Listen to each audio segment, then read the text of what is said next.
શું નામ છે? વલ્લભભાઈ. કયું ગામ છે? ગૌરીદળ. કેટલા ટાઈમથી પરેશાન હતા? હવે કેવું લાગે છે? એકદમ સારું છે. અત્યારે કાંઈ છે નહીં તમને, લકવા નામની કોઈ ચીજ રહી નથી. કેટલી મિનિટ થઈ તમને? હા. તમારે શું થાય છે? ભાઈ છે. અત્યારે કેવું લાગે છે તમને? સારું લાગે છે. બરોબર છે. તમને? મિત્ર છે. કેવું લાગે છે તમને? કેવું લાગે છે? સારું લાગે છે.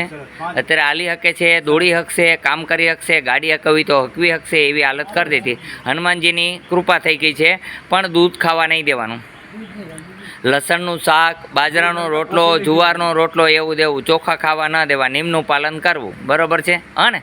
અને કસરત કરાવવાની, રોજ અડધી કલાક કસરત કરવાની, અડધો કલાક સરસિયા તેલનું માલિશ કરાવવાનું.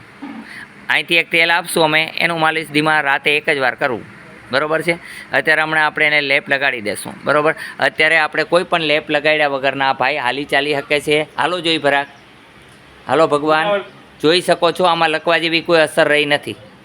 5 થી 10 મિનિટના ટાઈમની અંદર લકવા જેવી કોઈ અસર નથી. આવું ચેતન હનુમાનનું કામ છે. આ આદેશ આશ્રમ છે ચેતન હનુમાન.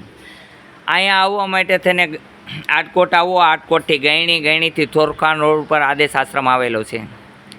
આ ચેતન હનુમાનનું મંદિર છે. ચેતન હનુમાન અહીંયા કામ કરે છે, હરેક રોગીના રોગ દૂર કરે છે. પણ નિયમનું પાલન કરવું જરૂરી છે.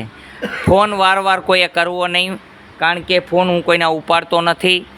યુટ્યુબની અંદર મારી ચેનલ છે અઘોરી બાબા યોગીરાજ, એ તમે સબસ્ક્રાઈબ કરી શકો છો ને એની અંદર મારું એડ્રેસ તમને મળી જશે.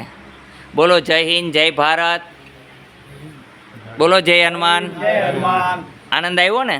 હા, જય હનુમાન. હા.